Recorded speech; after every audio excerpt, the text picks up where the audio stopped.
All right, FightHype.com here with my man Louis Garcia, strength and conditioning coach.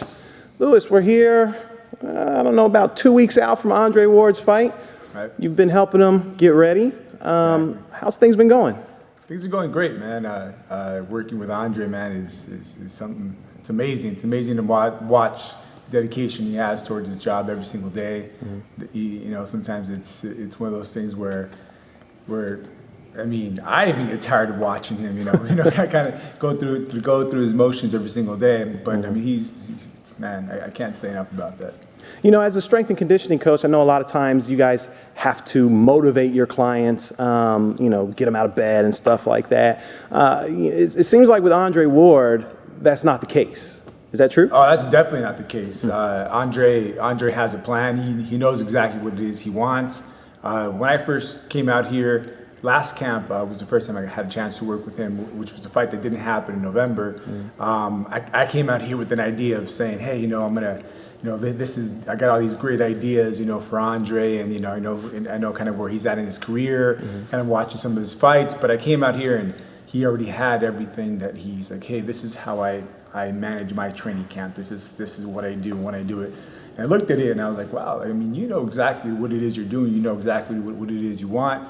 I can see a couple maybe tweaks and things that we can do to get more out of you or more out of you in different ways. But I mean, this is a decided man. This is a man that knows exactly what it is he wants and how it needs to be done. Mm-hmm. Is it difficult to work with a fighter or just any athlete that has suffered injuries in the past? I mean, I know Andre had his shoulder surgery that he had to deal with, and he had some problems with his knee a couple times. Does that make your job harder? Yeah, and to a certain extent. I mean, you don't necessarily got to baby those injuries, but you do need to watch them, and you do need to work around them at points. And I think the hardest one was last camp, which was his knee, trying to keep him, and we kept them good. I mean, because that knee was inflamed for quite a while during camp. It wasn't something that happened from one day to the next, and we just decided to call the fight off. It was something that kept on giving him issues, and then it just progressively, it got worse from one day to the next. All of a sudden, something he did. So yeah, it does become a challenge, but I think that happens with every athlete you train. After a certain age, their bodies do start to break down. So they're obviously all the wear and tear on their bodies. I mean, by no means are sports healthy for you. I mean, all the wear and tear your body takes. It's gonna happen. So yeah, you have to approach things differently as if you're training this young 22 or 24-year-old with no injuries. Yeah. So but you really can't baby it, and Andre doesn't. Andre works just as hard, and you would never even know he's got injuries. What's the move from 168 to 175 been like? I know just seeing him. I mean, this is going to sound kind of odd, but he looks bigger, but he doesn't look bigger, if that makes sense. Yeah.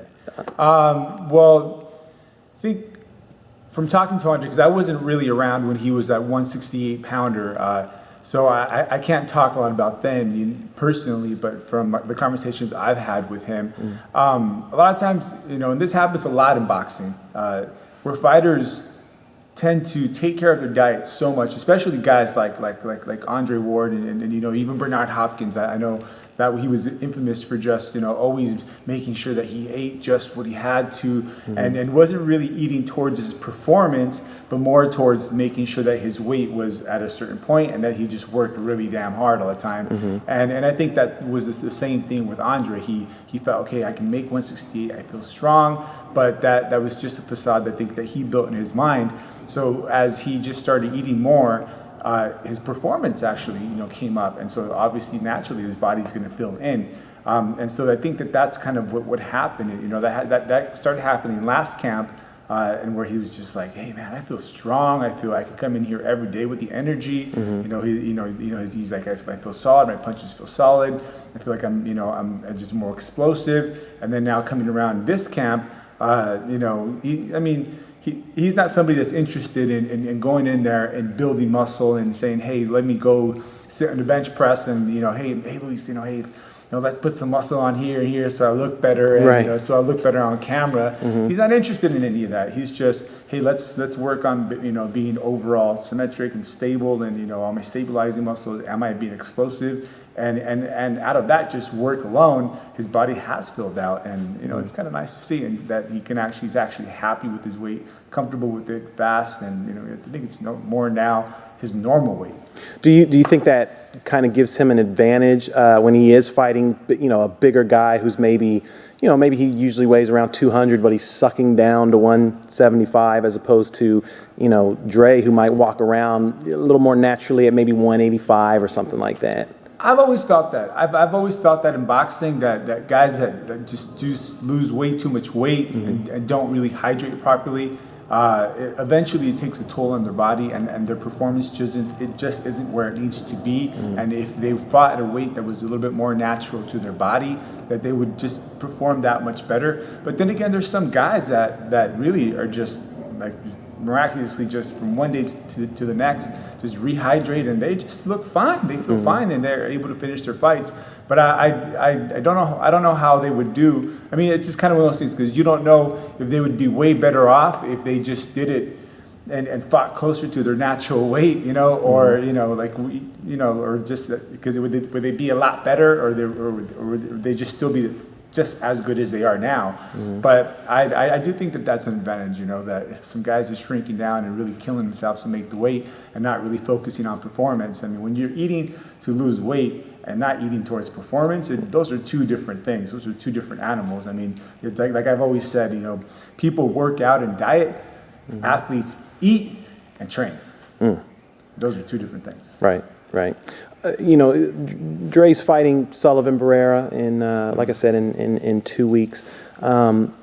What do you think has been the most important key in his move up to 175? I mean, has it been, getting up to the weight but still maintaining the speed that he has? Is that going to be, an advantage when, he steps in the ring with these bigger guys?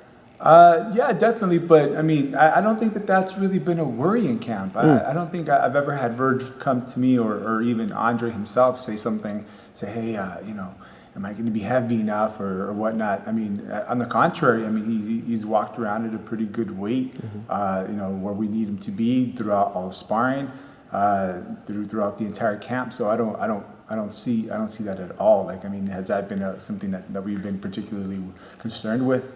Not whatsoever. I think Dre feels great, and I think he's kept his speed. I think he's a crafty fighter. He's a guy that, regardless of whether Barrera goes in there weighing 10 pounds more than him the night of the fight, 8, 9, 10 pounds. I think Andre is still such a skillful fighter that's not going to really affect him in there. Yeah.